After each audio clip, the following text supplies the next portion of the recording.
Coming up on this episode of Falmouth in Focus, the fire department talks about our recent nor'easters. We take a walk with goats, and the Mullen Hall School issues a math challenge. All this and much more on this edition of Falmouth in Focus.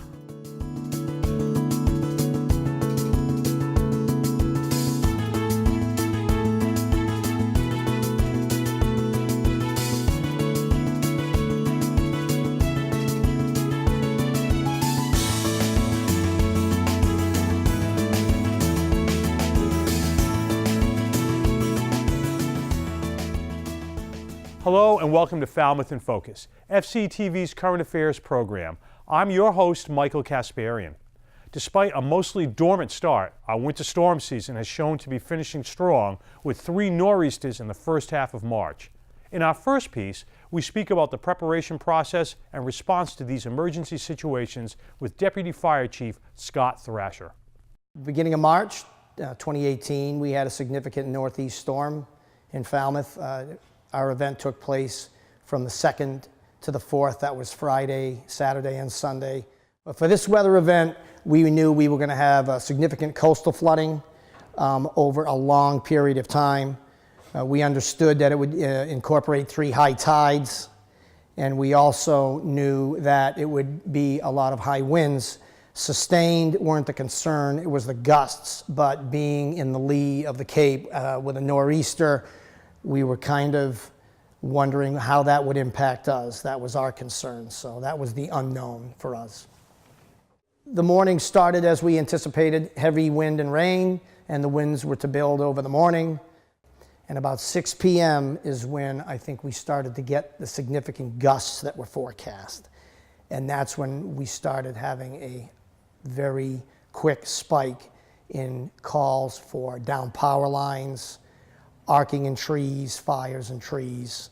Priority for us when we respond to any of the power-related incidents out in the high wind storm is to make sure that the area is safe. So if there's fire, it's not impacting any structures. If it's a wire, it's cordoned off. If it's in a roadway, the road is blocked. And we make sure that it's put on the list for Eversource. And as the list builds, the responses start getting prioritized by both us and Eversource. I will say I was surprised at the amount of damage by the winds. We've had a significant amount of nor'easters here for a while now. The storms just seem to be getting more severe, and the extent of the tree damage was surprising to us. Jones Road, we had some major trees drop on Jones, and that's a major route for the fire departments to get to the hospital emergency room. So we were diverting around Jones Road. For 2018 already, we're averaging 20 calls a day. Over those 3 days, we did 150 calls, averaging 50 a day for the 3 days. We had about 70 medical calls, and we did 80 fire responses. So we were over double our call volume during the storm over those 3 days. And overall, no one was injured.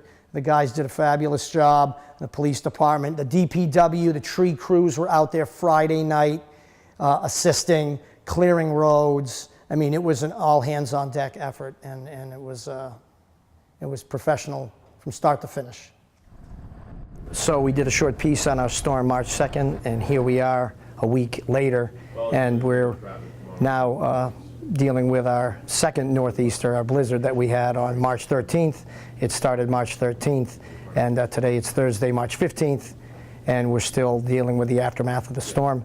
Right now we're here in the Emergency Operations Center. It was activated Tuesday morning, and the Operations Center is still operating in full swing as we field calls from all the residents in the town of Falmouth. Basically, the storm was of shorter duration than the last, but of a very high intensity. And I would say we dealt with an extreme amount of calls for down power lines and trees down affecting roadways.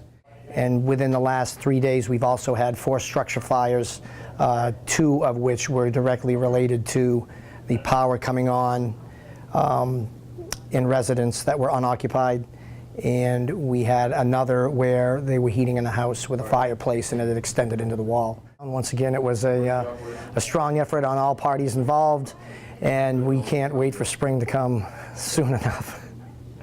Thanks to Andrew Richards for that piece. Lack of affordable housing is a big issue in many parts of the Commonwealth, Cape Cod being one of the first regions that comes to mind. State Representative Dylan Fernandez is trying to help solve that problem with a bill he's co-sponsored to help finance the production and preservation of low-income housing. FCTV spoke with Representative Fernandez about how the bill would impact residents in Falmouth. Lack of affordable housing is a statewide issue right now, but I think it's much more pronounced on the Cape and Islands. Lack of affordable housing is driving young people, working families, and seniors who spent their entire lives here out of the district. And if we don't address affordable housing, it's going to erode our communities at a far faster pace than the ocean ever will.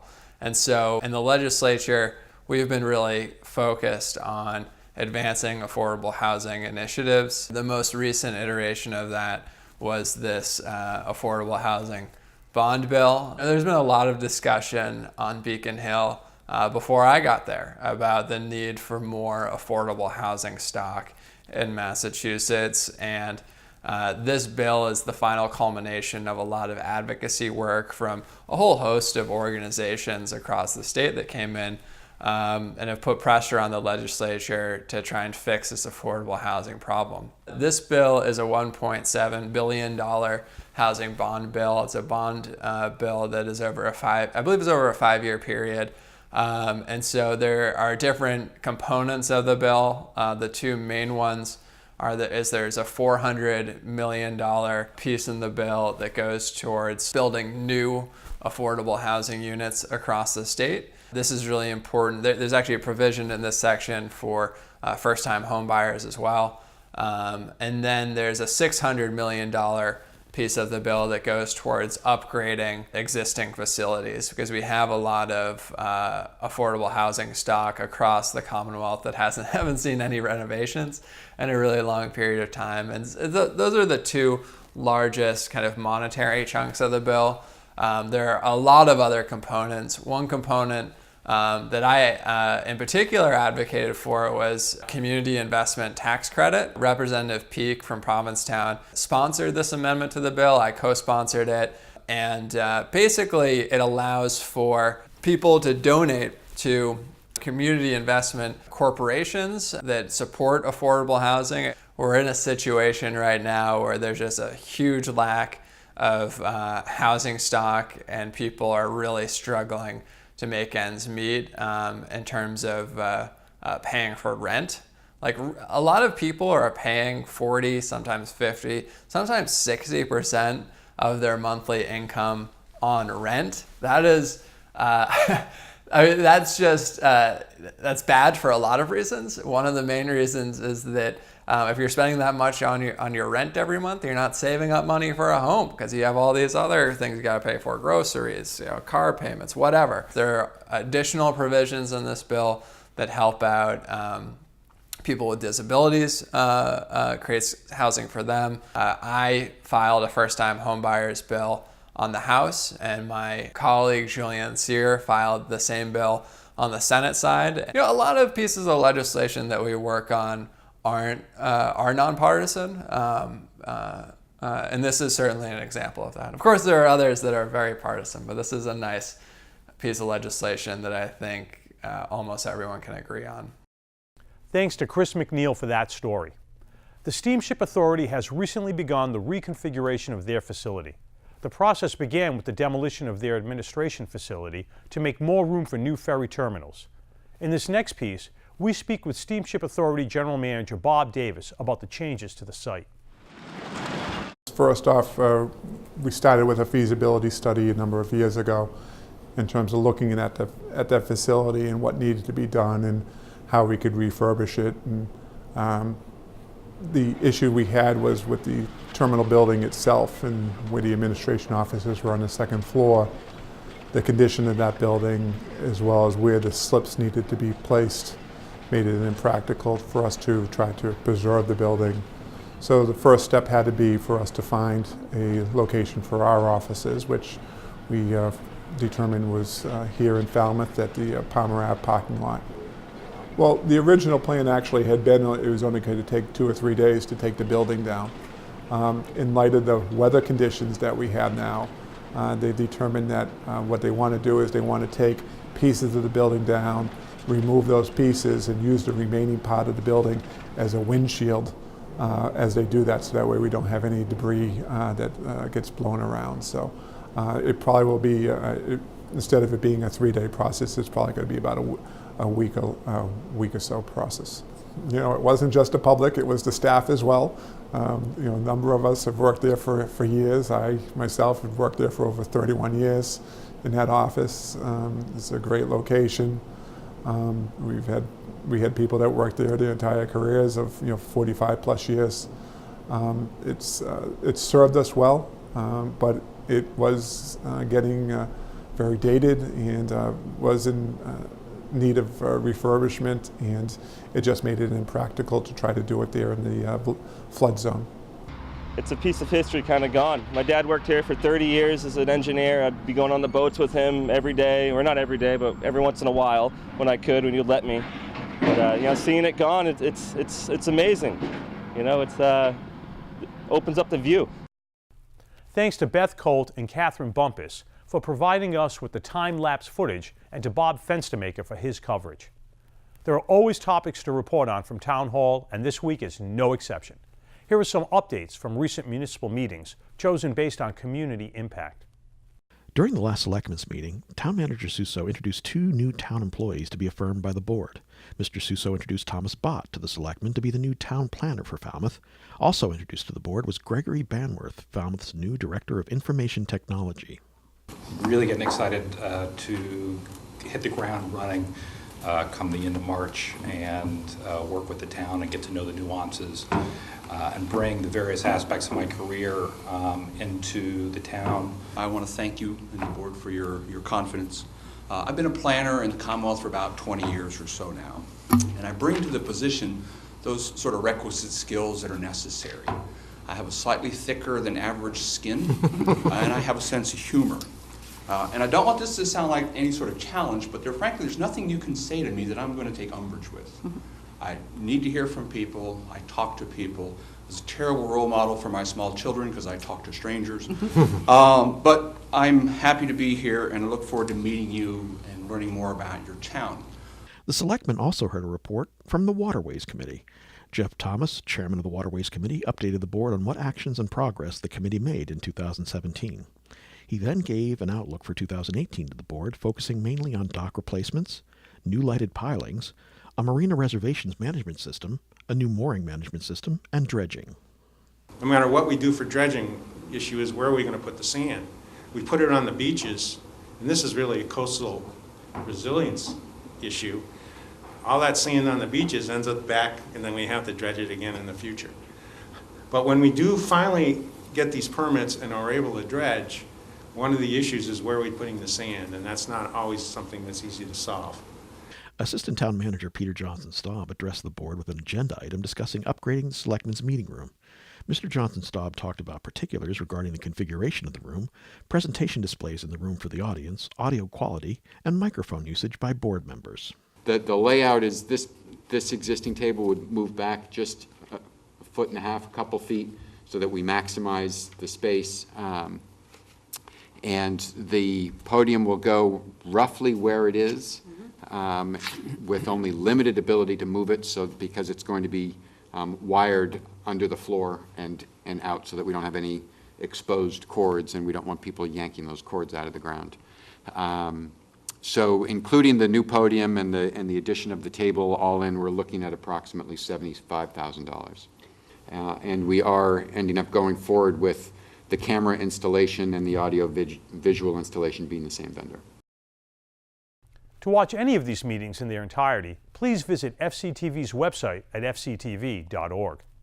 Right now, we're going to take a quick break, and when we come back, we'll learn about a mentoring program. Stay with us. Hi, I'm Leslie Pierce, and I'm the Assistant Director of Falmouth Housing Authority. And I'm Tricia Herlihy, and I'm the Tenant Selector of the Falmouth Housing Authority. Are you low income and in need of affordable housing? FHA has housing opportunities and many open waiting lists. Yes, FHA has housing programs that are funded through the state of Massachusetts and the United States Department of Housing and Urban Development, also known as HUD. Some of our families live in Falmouth, but in fact, with state and federal vouchers, families can live anywhere in Massachusetts, and even out of state if they like. Feel free to stop by our office located at 115 Scranton Avenue in Falmouth. You can fill out an application or get answers to any questions you have about our programs. You can also call us at 508-548-1977 and we can mail you an application. Be sure to check out our new updated website at falmouthhousing.org.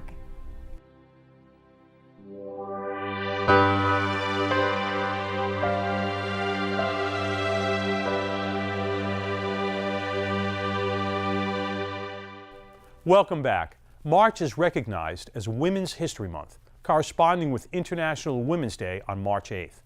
The Falmouth Jewish congregation hosted a special event on this day, welcoming multiple women-centric organizations to hold an open table discussion panel with members of the community. We spoke with Terry Kavanaugh, board member of We Can, about some of the services they provide to women across the Cape. Well, International Women's Day, I think, has the excitement around all three of those words. The fact that one day a year, women around the globe are focused on looking at issues that are important to women. We know that the parity of women, having that voice and representation, we can certainly do better in all phases of life with that.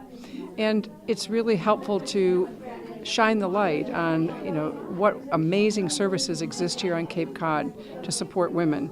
So I think We Can stands in the middle of all of that and sees the need, sees the complexity, knows that there are organizations that are already doing a great job to help, but there are problems and solutions that we also can play a unique role in filling those gaps. A challenge is also an opportunity, and we're very excited that recently we started the Upper Cape outreach effort, and that includes our partnership with the Falmouth Service Center, offering our programs and our mentoring, but also to really focus the outreach effort to the 4 towns of Falmouth, Bourne, Mashpee, and Sandwich. So to do that, we need a lot of people, a lot of effort to do that.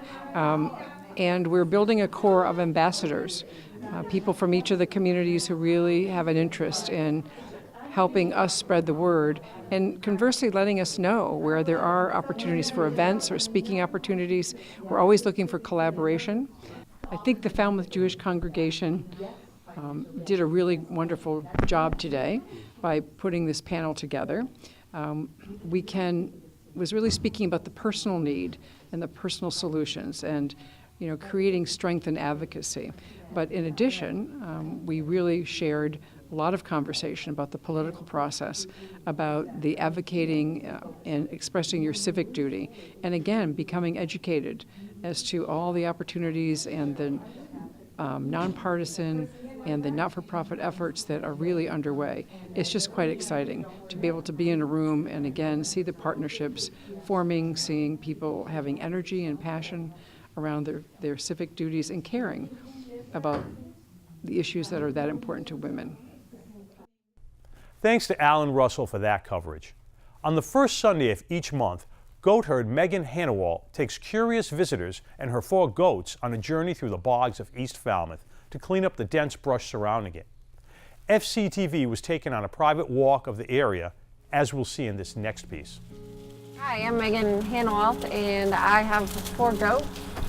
Well, I got 2 of them about 2.5 years ago to help eat brush on Cape Cod, particularly poison ivy, because they love it, and we have a lot of it. A walk from here, we go down, I lure them out with some goat treats, but it does not take long for them to find what they like to eat. And it depends on the time of year. Their favorite is fruit. They love grapes the best, and they love berries. Then they love leaves, green leaves, sometimes dried oak leaves, sometimes pine needles. It depends what is out there versus what they like. When I started offering the goat walks this year, I had a lot of response to it, and I thought it was going to be a lot more kids, but it's a lot of adults that just they're like me. They like the outdoors, they like animals, and so they just get a thrill out of walking with the goats like I do. There's some great reasons to use goats for brush clearing. The primary one is because, you know, that's what goats do. They eat brush. They're removing something that you don't want, and they love it. So it's, you know, a win-win. One of the major benefits is you're not putting anything toxic in your yard. You might have animals. I have chickens. I don't want to use anything toxic. Or kids, grandkids, you don't want to expose them to it. So having the goats come and eat is a great solution for that. They also leave some fertilizer for you. So I have the best compost I've ever had since I've had my goats. And they can get to places that you couldn't get to, or you know, another type of landscaper couldn't get to. We cleared some walls of brush, and you know, they're wicked cute. I didn't know what I was in for when I started raising goats. I've learned a lot since I did it. And a lot of times people ask me, why do I have goats? And my first answer is usually, I'm a Capricorn, which is the goat, sign of the goat.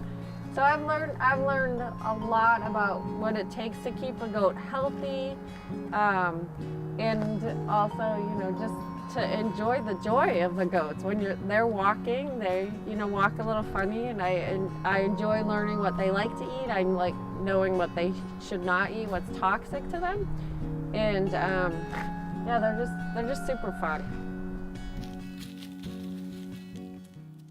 Thanks to Chris McNeil for that story. Each season, the Falmouth Commodores reach out to the community to get host families to take in players who join the team from elsewhere in the country. In this next segment, we talk with some of the host families about their experiences, rewards, and the memories associated with the program. I'm Lisa Zamuda. I'm one of 4 people on the Falmouth Commodores Housing Committee. We are a group that houses the players that come for the summer. They're some of the best college players in the country, and they come to the Cape to play for about 10 weeks. What they need is they need housing for the players, and we had an extra room and we brought some players in, and every year we've gone from 1 player, and now we've gone to last year up to 4 players. My name is Deborah Baltramitis, and I have been housing the Falmouth Commodores for the last 4 years. You know, being a mother and loving to be in a mother hen more, that's what the baseball players will say I am. It gave me the opportunity to kind of have a running around of a full family again, it felt like, and also being able to attend all the baseball games.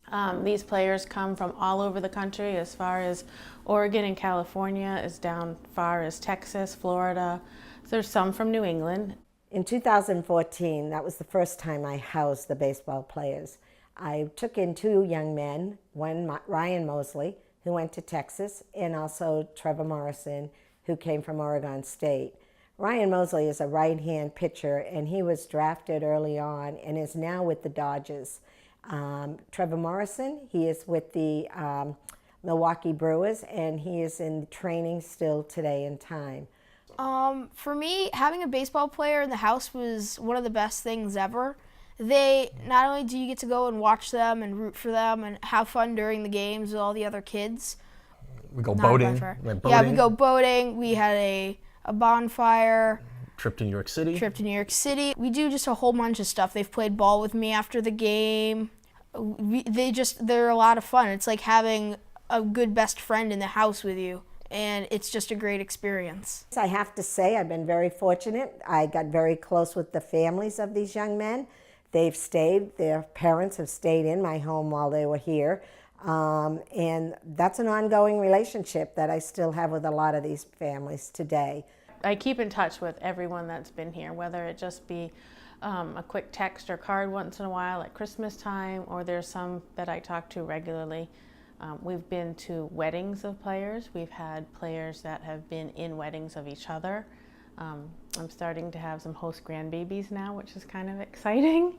It's a great opportunity to bring in players from throughout the country into the Cape League, where they're going to be playing the best college athletes in baseball. They use wooden bats. They're playing on fields that they're not used to. They're scouts here. It is a great opportunity for them.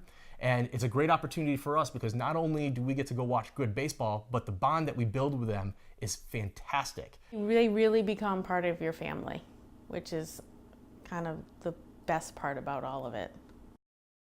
If you're interested in helping the Commodores in their search for homes to house team members, visit FalmouthCommodores.com. Thanks to Tony Sedera for that story. While most may run to the shelter of their warm homes, not even a hardy winter storm can stop eager fishermen, as we'll see in this next segment from My Fishing Cape Cod. Hello everyone, and welcome to another edition of the My Fishing Cape Cod Falmouth Fishing Report for the month of March. After assessing the conditions from my car, I decided to tie on a Yozuri Pins minnow to try and catch rainbow trout in a Cape Cod kettle pond that had just been stocked. This footage was actually shot in a snowstorm we had last March. And as you're about to see, the trout do not shy away from snowy conditions, though a little patience is still required.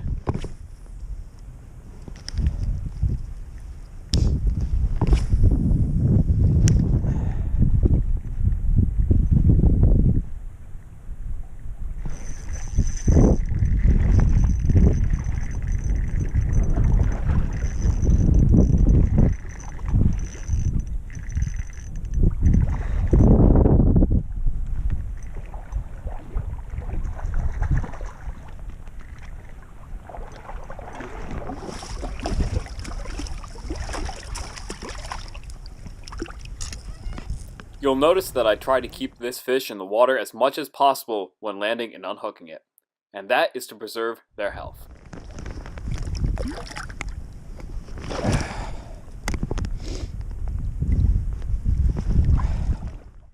The pond had been stocked just one day before filming this video, and it made for excellent fishing conditions, even in the snow. The state hasn't stocked the ponds yet this year, but will begin doing so by the time you see this video.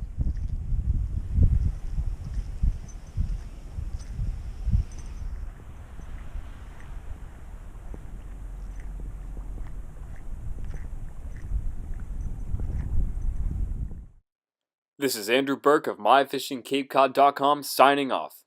With a little bit of luck, next month we'll be talking about the first migratory striped bass of the season. So until then, tight lines and take care. Thanks to Andrew Burke and Ryan Collins of My Fishing Cape Cod for that submission. We're going to take another short break, and when we come back, we'll drop by the Mullen Hall School. Stay with us.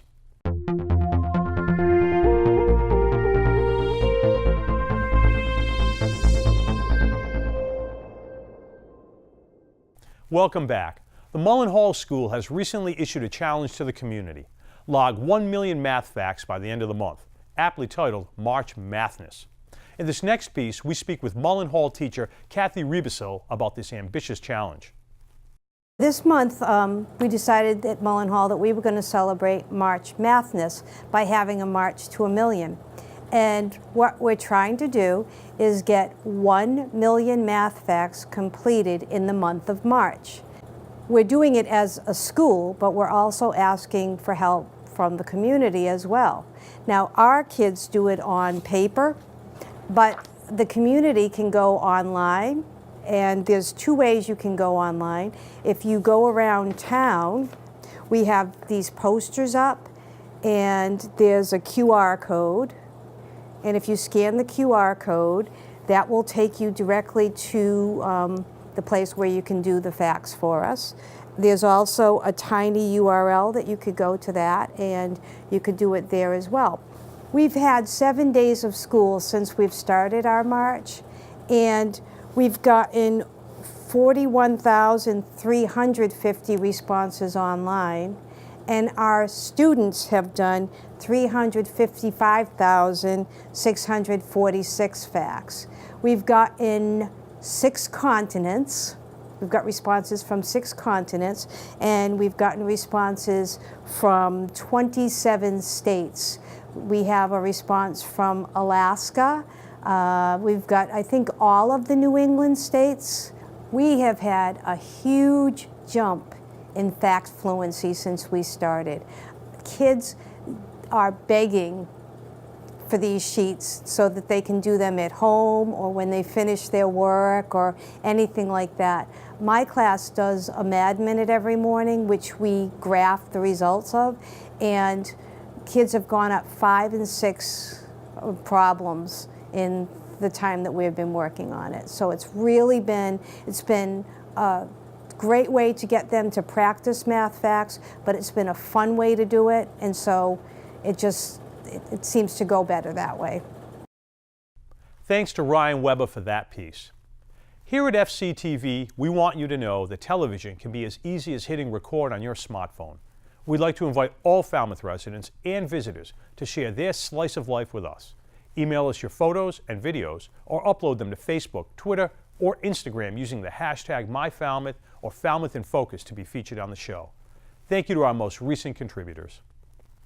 We leave you now with the sights and sounds of Winter Storm Skylar.